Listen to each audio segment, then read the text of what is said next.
without further ado, Giovanni, welcome to the show. Well, howdy, Ed. How you doing?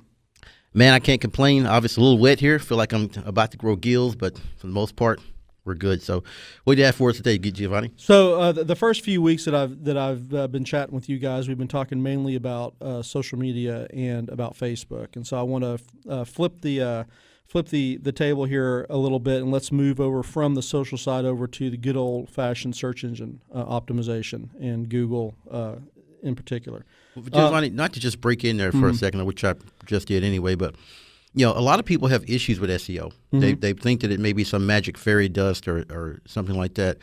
Obviously, you can dispel a lot of that today, especially for people like me who don't really understand it, because it is pretty complicated. So, I guess let us have it, man. So the best way that I can describe SEO for people who think that it's fairy dust. I mean, if you've got an e-commerce site on the web, then it's fairly easy to measure the results of the efforts that you put out to make sure that you rank well in SEO, right?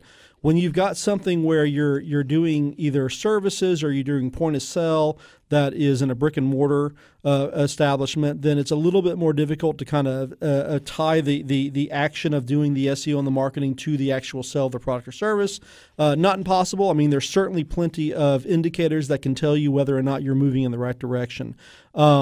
One thing that I want, and we can talk about that stuff more in depth, and you bring something up, that's interesting here about kind of understanding what it is and whether or not it's relevant for your business and your product or service.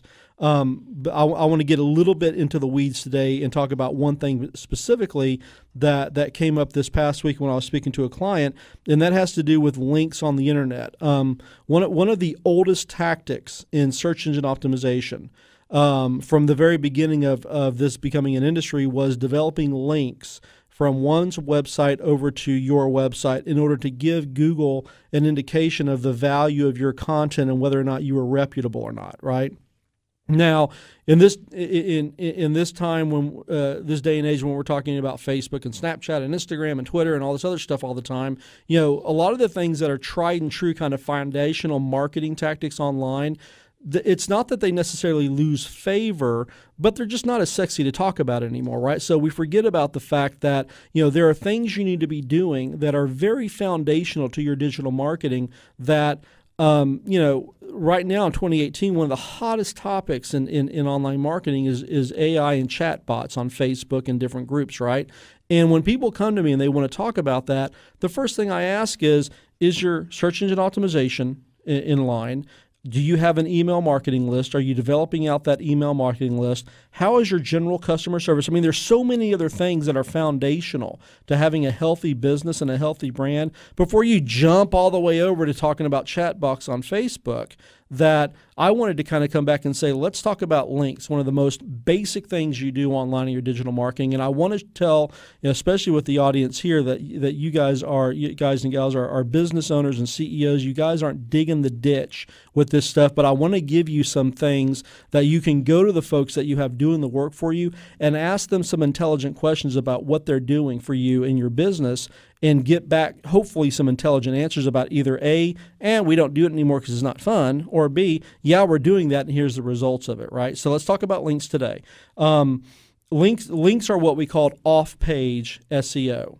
Off-page means there are things that happen outside of your website. Now, there are three main things you want to look for when you have a website that links from the internet over to your website. Number one, and most important, is the quality of the link. I would much rather have a link from an article talking about something in my industry from the New York Times than I would from the Cincinnati Picayune Dispatch, whatever, right? Not that the folks in Cincinnati don't write great journalism, but a localized newspaper like that is not going to be viewed nearly with the same authority as the New York Times will. So quality is number one. Number two is going to be the text.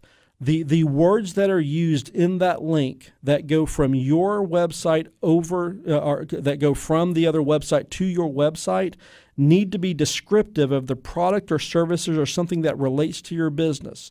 Now, if someone's going to link to you and they're going to use your company name in the link, I'm not going to tell them no, but if I am in cryptocurrencies, I would much rather have that link be from the phrase cryptocurrency provider than I would from the name of my company, because if somebody knows the name of my company, they already know how to find me. So what you're saying is there's a science and an art to using the right words for those links? There absolutely is, and we can get into a whole discussion about, how do you find what those keywords are.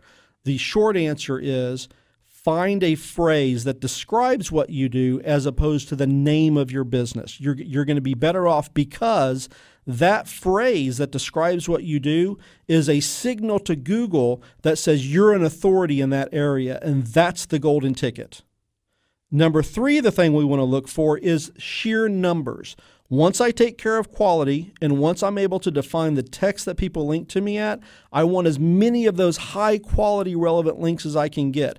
And make no mistake, one link from the New York Times is much, much better than 100 links from Joe's blog who sits in his basement typing on his blog that only his mom reads, okay?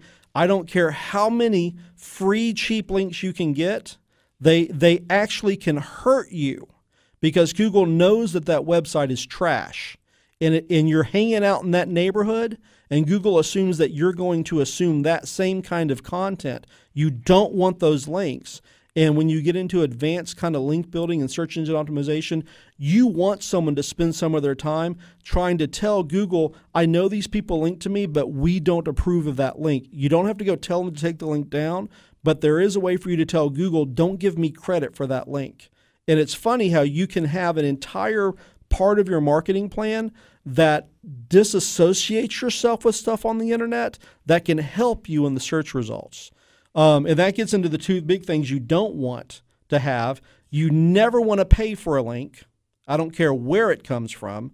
Google knows when you pay for a link, and they will blacklist you. You will not be in the Google database at all if they see you do this. And they'll warn you a couple of times, but if you keep doing it, they'll just kick you out of the database and you'll end up being invisible on the web.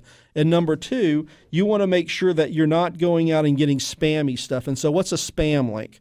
A spam link is you hire an intern to run around the internet leaving comments on blogs that have links back to your website. A link inside of a comment on a blog does not equal a link in Google's eyes. It equals spam. So what you're saying is in the Google algorithm, they have the ability to discriminate what they consider to be information that's not necessarily germane to what you're trying to accomplish? Absolutely. And they can discriminate based upon the quality, based upon the neighborhood of the website. They can look and see if they've identified one website as being spammy.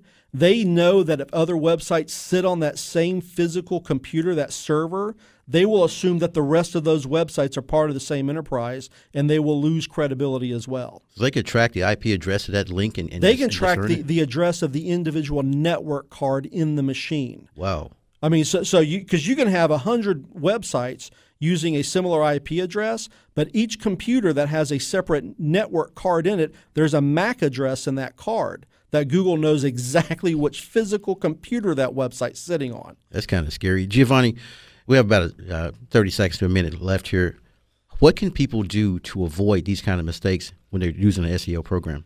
The number one thing is you never, ever, ever, ever hire a person or a service that promises guaranteed results or promises a high volume of results in a short amount of time. That is the biggest red flag you need to look out for. You play the long game, you do things correctly, and you have patience. That's the trick. And the trick is there is no trick. Anything that's short term that is a big value and a big gain, you will lose it, and it will be painful when you lose it. Perfect. Thank you, Giovanni. We appreciate that. That section was brought to you by Notify, the world's first video CRM. We'll be right back on the other side of this break with the Private Equity Spotlight.